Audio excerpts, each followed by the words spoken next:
vivarium. And I've already begun the groundwork. Planning, choosing a location in my home to build it, ordering the glass and materials, and most fun of all, choosing the animals that will be living inside it. The over 1,200 gallon tank vivarium will be complete with living ant colonies of mine, an array of tropical plants, fungi, prey creatures, parasites, detritivores, possibly a waterfall, river, and a pond, and of course, predators.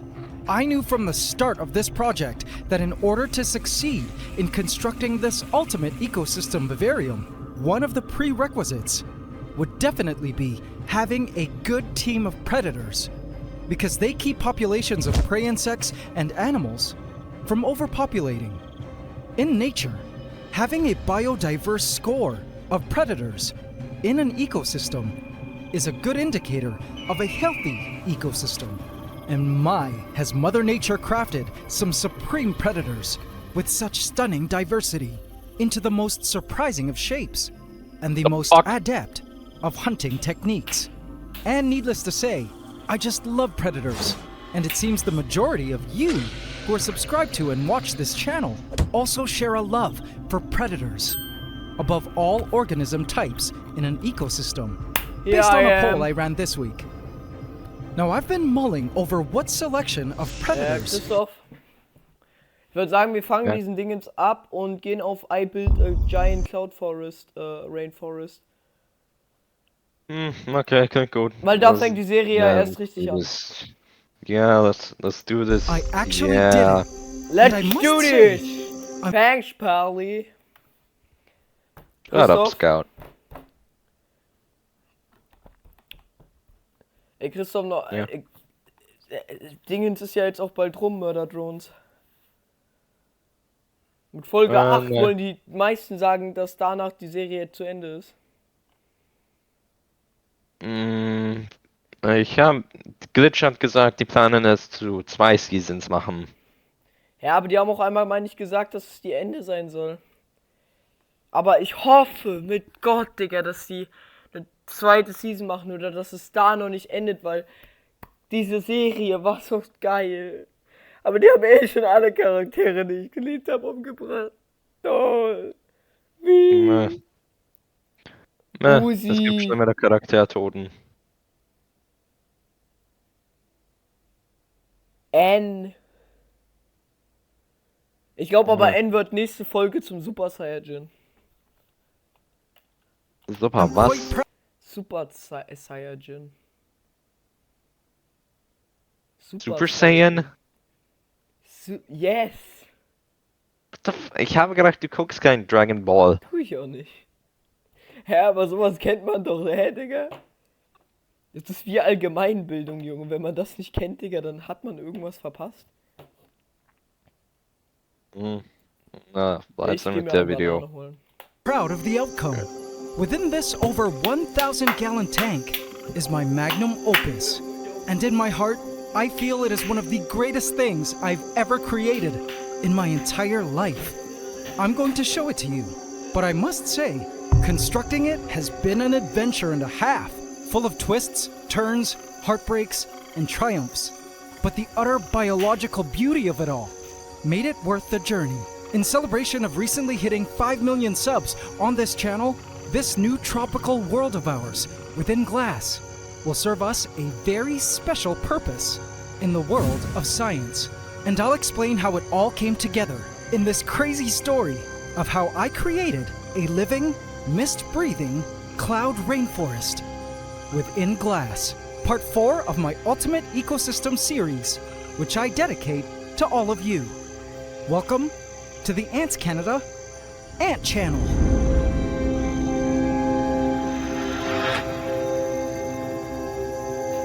Please subscribe to my channel and hit the bell icon. Welcome to the AC fam. Enjoy. I knew creating a giant cloud rainforest vivarium, incorporating a ton of tropical animals, plants, bacteria, and fungi was no easy task. I mean, I'm no god, but as your creator of worlds on this channel, I knew successfully pulling off an ecosystem terrarium, which was the main objective of this giant cloud rainforest build, would require me to apply all the knowledge and experience I've acquired over a lifetime, beyond just ants, but of biology, animal husbandry, terrarium building, aquaria, etc. So even prior to the actual building of the tank unit, I had been studying and planning non-stop, dare I say obsessed, day and night, to make sure all details of this rainforest build were covered. If you haven't seen the past 3 episodes of this series, which was largely a research phase and a crowdsourcing of your ideas, I've placed the playlist link in the description so you could check out those episodes after watching this episode. But when the team that I had commissioned to build the initial tank unit arrived this week, my heart was racing a million miles a minute. This was it. No more planning now. It was time to execute and build the ultimate Ich finde, vivarium. mit sowas anzufangen ist mal so schwer, Digga. Kein Scheiß, Sherlock. Es ist dein Animals and Vivarium. Was plants were erwartest waiting on du? standby to be Generell, wenn man richtig große Sachen geplant hat, den Faden zu finden, an dem man lang gehen will. introduced Zum to their Beispiel new ein kingdom. Kanal. Once I was done, my Yes. ant tanks had to be moved around in a game of musical ant farms to accommodate the new gargantuan setup that was about to become part of the Antiverse. Volcania, my fire ant setup, had to be drained of water and lugged to an opposite wall. I actually liked it better here. The Leviathans, my marauder ants in their dragon setup that used to be there, had to be moved closer to a window. Beside the blades of Midas, my spiny ant setup, my trapjaw ants had to be moved to another window where it looked much neater. Anyway, the base of the setup looked sturdy and was huge. The entire thing was about 10 feet long. Everything would 10 feet! be held Wow. together by frames, silicone, and glass. Christoph, eigentlich hatte ich jetzt erwartet, dass du sagst, oh no, not much, I don't interest. Ich meine, es ist groß. Groß ist groß. Ey, Christoph, kann es sein, dass du immer in so eine Emo-Phase kommst, sobald du müde bist? Ich habe ein Gefühl, ja. Ja, It took the team the entire day to Könnte man finish eine it, Reaction but auf when they SMG did, vormachen. laying eyes on the empty tank Weil ich glaube, in das the wäre ant zu room dumm. was such an experience. I've never before had nor designed a tank this huge. Walking up to it was a dream. I was in awe and felt like an athlete the night before the Olympics. I knew all my terrarium building skills would be stretched to their limit with this one, and all culminated to this sole terrarium. Let me show you the specs of this tank. To get in, you have to go through the back via 2 glass panels which swing open. The terrarium would be housing a lot of life, and I didn't want things escaping all over the place whenever I needed to get in, so this was the best way in my mind. I also wanted a full unobstructed view of the front, so I chose for no doors there. I knew I would be needing some good space at the top for lighting and climate equipment, so I had an upper compartment created to house all the lights and gear. Speaking of climate equipment, I also knew ventilation was key, particularly for the animals I had in mind for the vivarium. So I had the side made with an opening door with mesh for ventilation. The top of the tank, of course, was also mesh. Now, before starting any terrarium build, I always visualize what the final result would look like.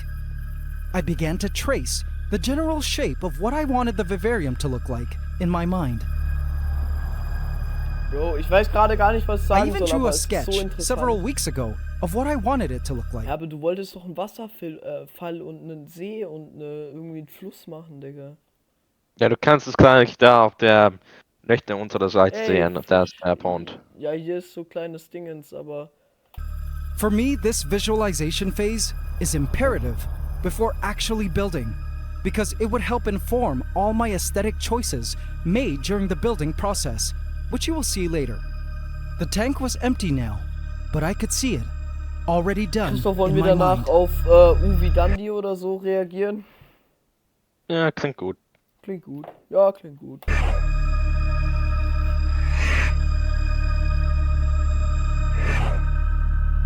It was late, so tomorrow would be building day. But little did I know, What? this terrarium building process would turn out to be harder than expected. What? It would turn out to be more boring than I expected. Yeah! Oh my god, fuck. Nope. Nope. That's what you get for hiring my ass. Okay, come on. And wouldn't go as planned. Ey, Christoph, wir haben jetzt mal legit, Digga, kurz Zusammenfassung. Wir haben so krass heute progressioniert, Junge. Wir haben 5 Videos aufgenommen, Digga. Die ich teils so hochladen kann, nur mit bisschen schneiden. Und dabei haben wir nicht mal alle einfach Content Farming und es waren gute Videos. Vielleicht wäre so. Es gibt bessere Vielleicht Videos, aber 5 Videos sind gut, Digga, weil dann kommen wir dieses Wochenende vielleicht noch auf die 70 Videos, Digga. Das ist nur eine Idee, aber vielleicht wir können einen God of War Video machen. Why not? Oder God of War. Ja, das ist doch dieses Game mit dem Sohn, der dann irgendwie, ne? Ja, Kratos. Warhammer könnte ich auch mal spielen, das ist auch eigentlich nicht so schlecht. Und Stronghold. Oder warte, wie heißt der Ey, hast du Spiel noch wieder? Stronghold, Christoph? Bin nicht sicher. Wir müssen mal gucken, auf jeden Fall, das müssen wir Jojo. mal zusammenspielen, glaub mir, das ist so geil. Die Grafik ist zwar ein bisschen schlechter, aber das ist ähnlich wie Age und eigentlich teils besser, aber teils auch schlechter. The first thing I needed to do was silicone a wall. I wanted the vivarium to have a water portion, so that wall separating the water from the land needed to be set in place. But before that, I needed to prep the rock wall. And for that, I'd like to introduce to you what has become my best friend throughout this entire rainforest building journey. This was the real MVP. It's terrarium scaping foam. It was my first time using it.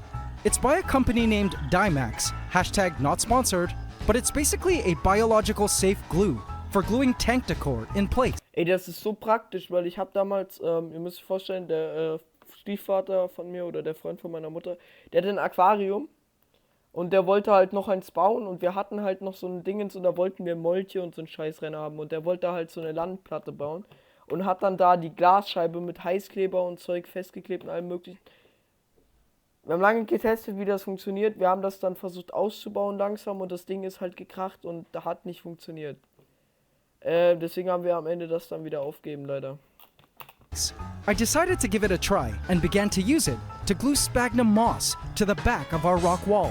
To my surprise, it worked like a charm. I just sprayed the stuff onto the moss, and sure enough, the foamy glue stuck the rock moss to the rock wall like a charm. When this was done, we carried the entire thing, which weighed a ton, into the tank, where I proceeded to silicone it at these long brackets. This is what the rock wall looked like from the front. It would soon become the coolest rock wall ever when we were done with it. Now that the rock wall was in place, I could better judge where to silicone our water barrier wall. And I began Ey, das ist ja jetzt eigentlich schon so geil, Digga, für den. to silicone that into place. Next up, from rock wall to a Ja, moss er steht selber im Vivarium, Junge. Das ist so krass groß, Junge. wall. Wait until you guys see this. I measured out the piece of stainless steel chicken wire I'd be needing for this epic moss wall. When cut to size, I began to cover it with dried sphagnum moss, using the scaping foam.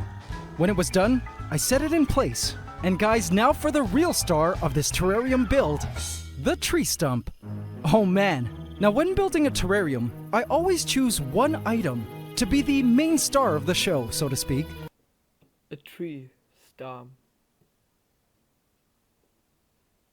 One central piece of landscape decor that would steal focus and have everything around it revolve.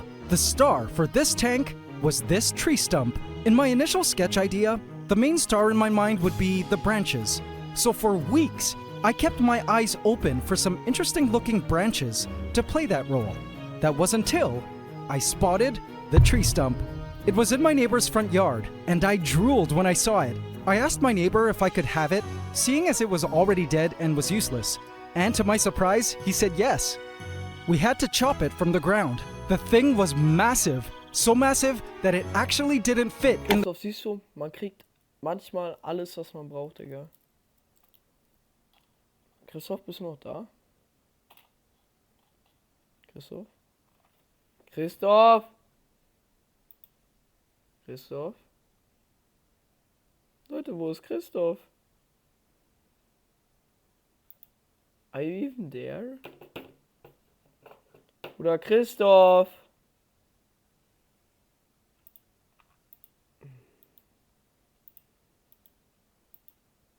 Ja, wo ist der, Digga? Christoph. Okay, der ist kurz weg oder keine Ahnung, was er macht. In the tank, when we first tried to install it, we each took turns hacking away at the back of it to make it fit. And let me tell you, whatever this wood was, it was iron solid. It took forever to chop it to size.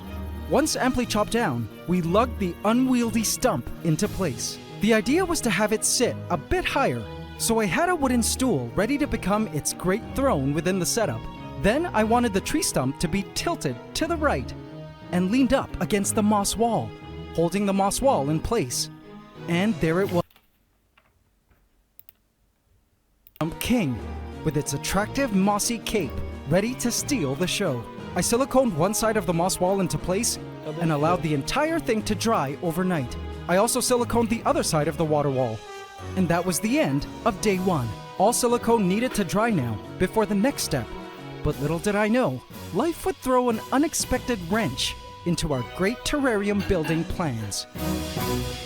Early the next morning, it was the scheduled water test. Leon! I always get nervous with these water tests because I've had bad experiences with water walls leaking and have learned to never start a terrarium build with a water wall without first testing that water wall for leaks. And luckily, I didn't start the actual terrarium building prematurely because what I spotted made my heart drop to my stomach. Leaks. And not just inside the tank, but also outside the tank. The setup was not waterproof. I wasn't sure if it was my fault by not explaining that the tank needed to be waterproof, but perhaps the manufacturer thought he was building a completely dry unit. Like the display case wall, I also had them build in my room. But worrying and blaming was too late now. The entire thing was leaking, and leaking bad.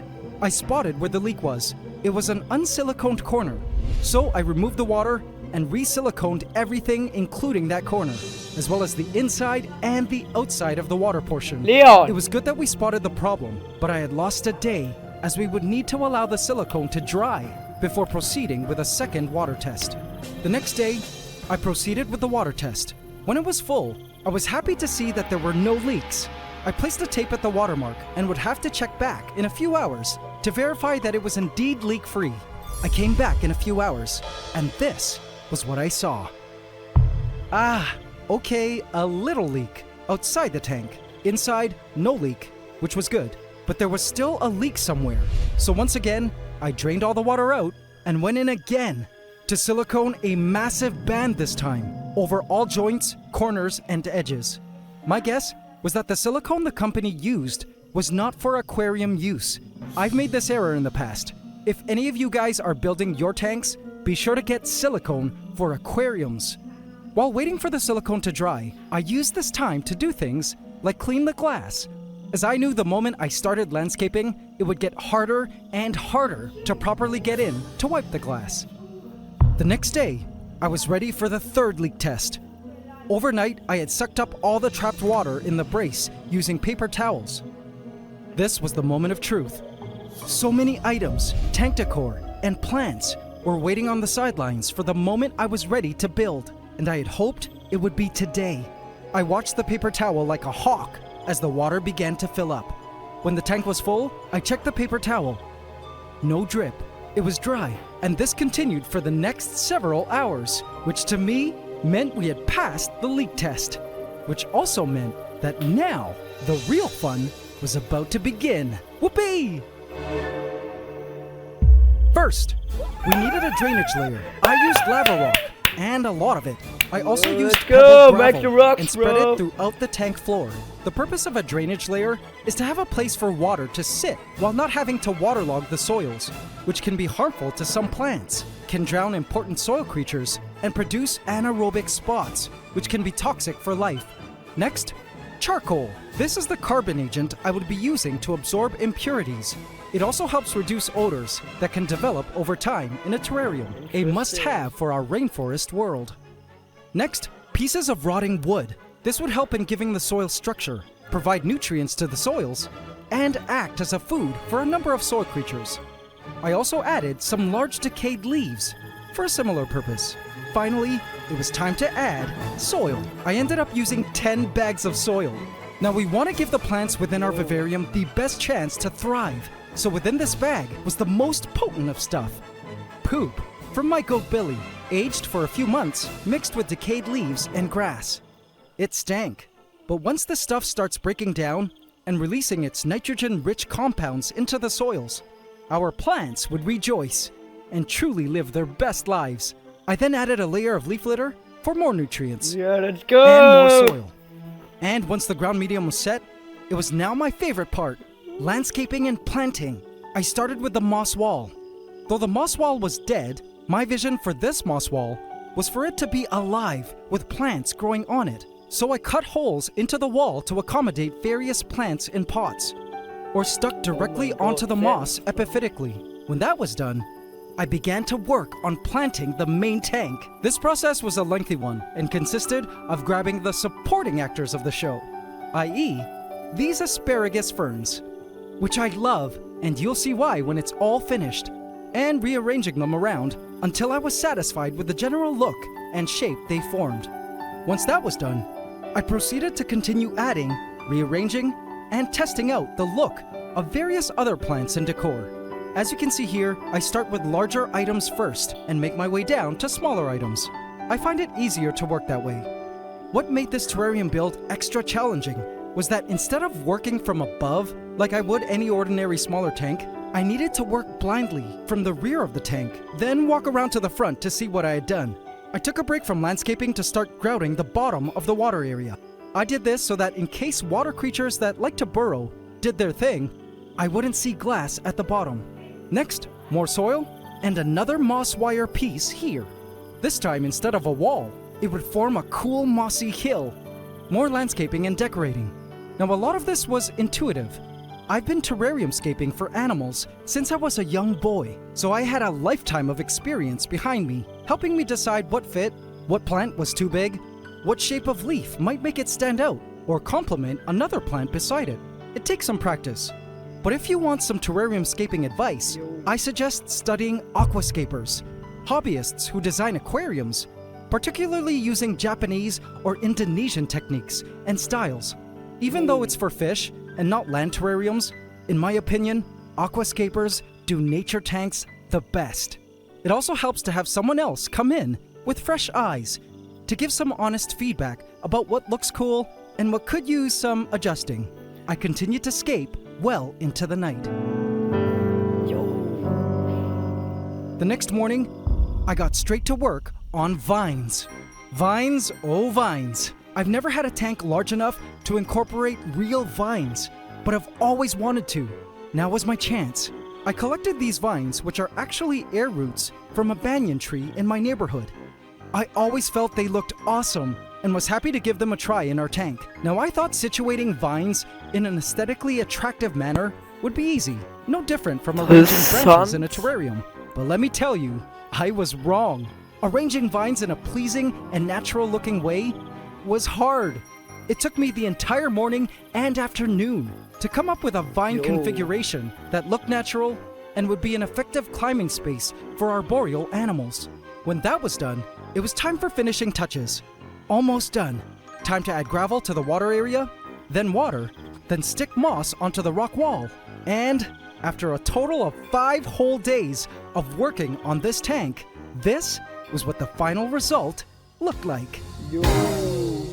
AC family, behold, the slice of tropical cloud forest I call Pandora. Leute, das ist Kunst auf anderem Niveau. Now before I show you all the neat and exciting details of this tank as a terrarium build, I want all of us to first become an ant for a second and have an epic exploratory walk through these vast territories as a tiny creature for greatest effect. Let's go!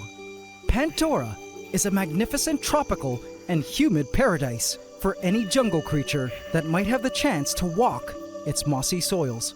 With it being a cloud forest, humidity is high, which means heaven for moss, which carpets many areas of this rainforest terrain. Now, if you're having problems seeing things right now, don't worry. It's just while the cloud which blows through here every morning and evening floats through to hydrate the lands. It will be gone shortly. Now, the reason I chose to construct a cloud forest over any ordinary forest is because cloud forests, meaning forests usually at the saddles of mountains that retain a lot of moisture from settling clouds, happen to be among the most biodiversity-rich ecosystems in the world. Cloud forests are my favorite forests with incredible ecosystems. Hence, Pandora here. Pandora also sports a peaceful waterfall fed from a mountain spring that trickles into the opening of an underground cave water system. What a world these lands would be for our beloved creatures moving in. Alright, and now to check out these lands as humans. The foggy clouds are produced by a fog machine, which pumps the fog in every few hours to ensure the lands stay hydrated. The tank looks pretty epic from the front.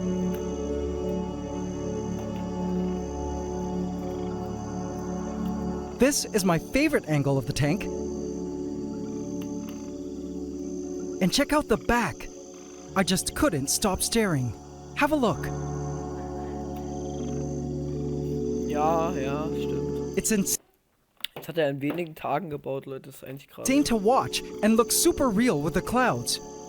But let's have the clouds go, shall we? I have a fan on a timer, which turns on to periodically blow fresh air into the setup from the side. But I'll use that now. The mist takes a moment to dissipate.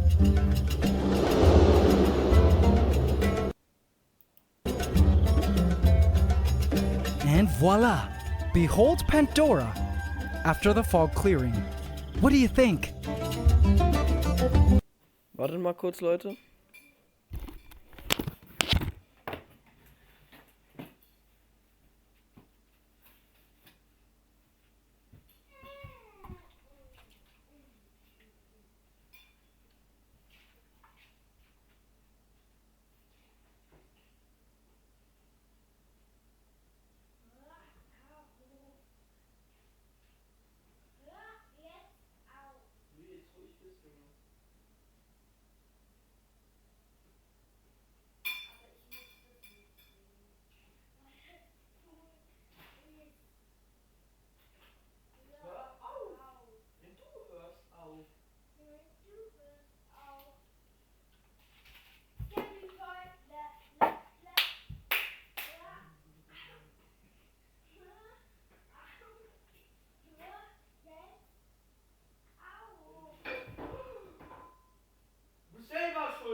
Und da bin ich wieder.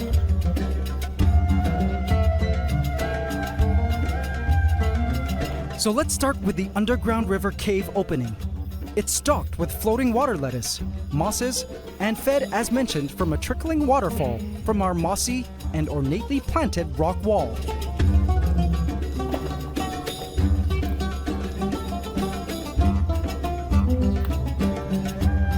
Oh, and I can't wait to stock this cave water system with aquatic life. I also added a stick to help rescue any animals or insects falling in. They could also grab on to the various banyan roots that go into the water. Our cloud forest floor is adorned with carpets of various species of moss. Cloud forests, as mentioned, offer the perfect haven for moss to grow. In fact, cloud forests are also known as mossy forests, seeing as they tend to be abundant in moss growing on the ground and vegetation. I find they look really pretty, give any tank that signature forest feel, and I hope they establish themselves in this tank. Crossing fingers. And what did I say about our star tree stump, huh? It stands boldly as a focal point from which the eyes begin to wander. Hello, golden ratio. Our mossy wall is adorned with telangias, bromeliads, and climbing ficus pumila, which I'm hoping will totally cover this mossy wall over time. Same goes for this plant, which often takes over my terrariums in no time. But probably my favorite plants within this tank are the asparagus ferns, the supporting actors. See how nice they look? I find they always look stunning, paired with wood, and kinda look like mini bamboo trees. Check out this one, which I found has a long stalk that I could hang from above. I love it so much. Other plants worth noting are these nerve plants, which make great terrarium additions. This bright yellow-green philodendron, which adds an awesome pop of color. Some wild baby plants.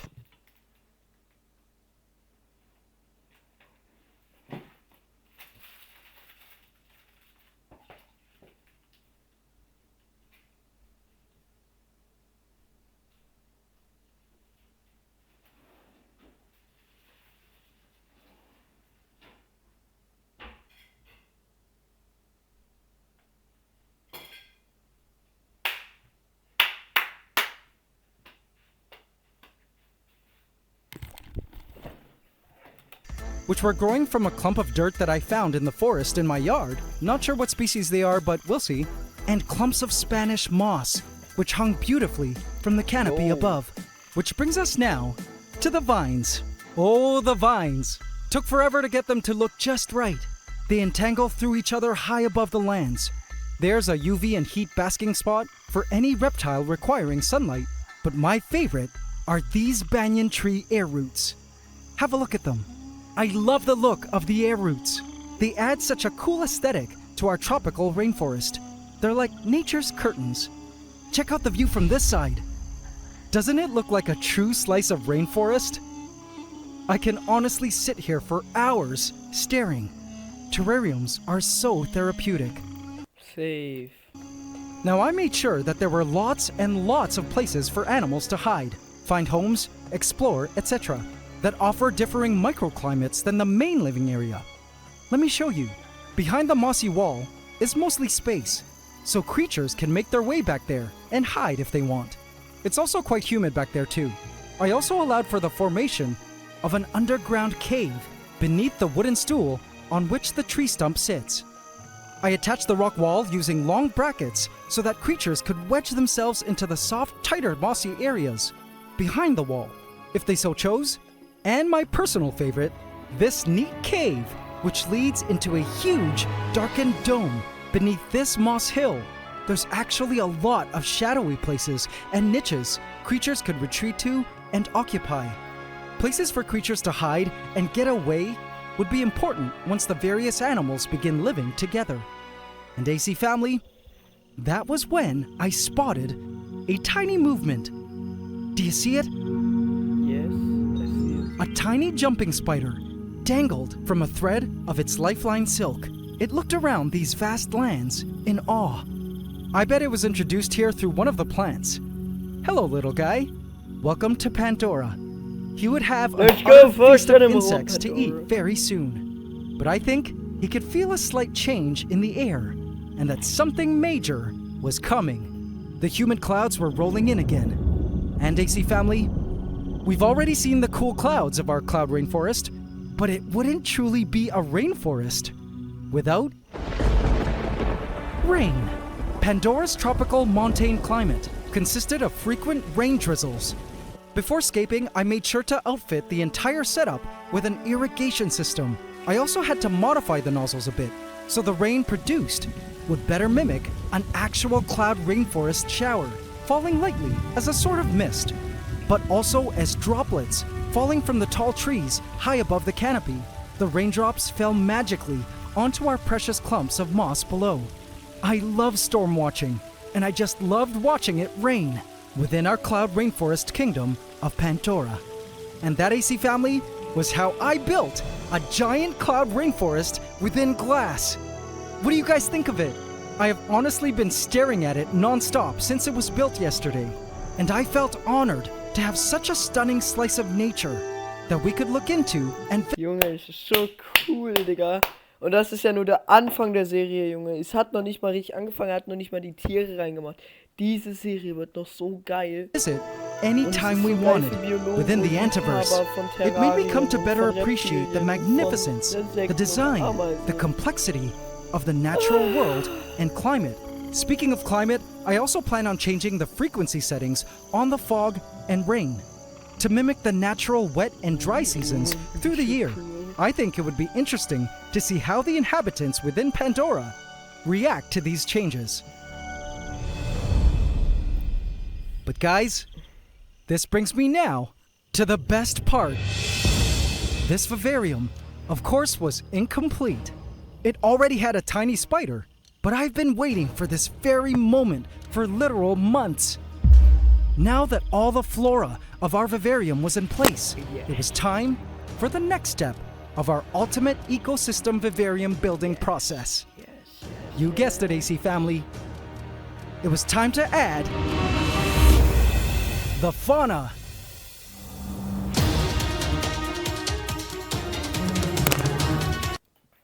Leute, lasst einen Like bei dem da. Diese Videos sind so gut gemacht, Junge. Und lasst ein Abo da, Junge. Auch bei mir bitte, weil... Ja, weil halt, ne? Ich wünsche euch noch einen schönen Tag und ciao.